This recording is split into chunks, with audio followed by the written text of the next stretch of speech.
سيلتا فيغو الذي يقابل ايضا فريق نادي لاس. بالفعل هنا محاولة الفيس، وهذه كرة، هذه فرصة هدف، جول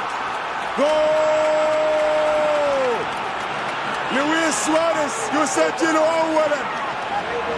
يسجل اولا للفريق الضيف لبرشلونة بعد 7 دقائق فقط من البداية. 7 دقائق فقط من البداية يتقدم برشلونة، يسجل الهدف الأول.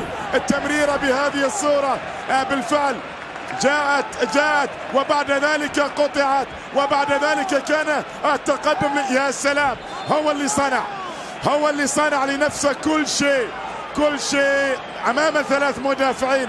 هنا ناظر، وهنا بعد ذلك قرر، وهنا نفذ، وهنا تقدم، وهنا سدد. ما سددها قوية، سددها زاحفة أرضية ماكرة. يسجل سواريز، ويا له من ثلاثي مرعب. نعم، يتقدم فريق نادي برشلونة بالهدف الأول، وهذا يعني خارج أرضك مباراة.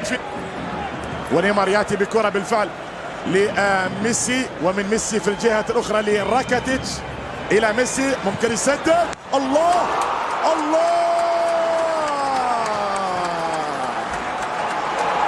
هو ميسي.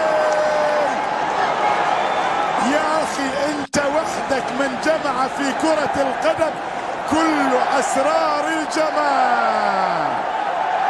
كل شيء عند ميسي سهل، اي والله كل شيء عند ميسي سهل.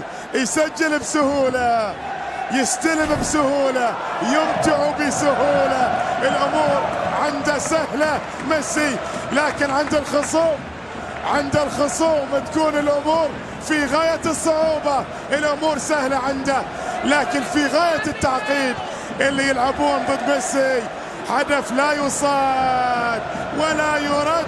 واعتقد الآن جازما بأن نادي برشلونة قد الآن ربما وضع قدما ونصف القدم في المباراة النهائية. هو متقدم في الشوط الأول في ملعب فيسنتي كالديرون، الملعب الصعب أمام الخصم الصعب جدا نادي بنفيكا. هذا جابي، ضربة حرة مباشرة. طبعا حدثت التبديلات من أجل تغيير النتيجة، والكرة خطيرة، فرصة جول. غريزمان يظهر واخيرا، وأتلتيكو مدريد يعود في شوط ثاني يقدم فيه الأفضل. وبالتالي غريزمان كان غائبا طيلة المباراة.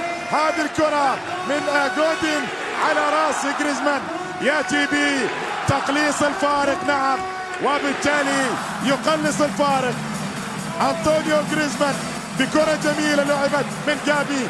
جودين بالراس في المكان القاتل تأتي الكرة. وهذا الرجل الآن يتنفس الصعادة، لأن النتيجة قلصت، والمباراة على كافة الاحتمالات ستكون واردة. لكن أعتقد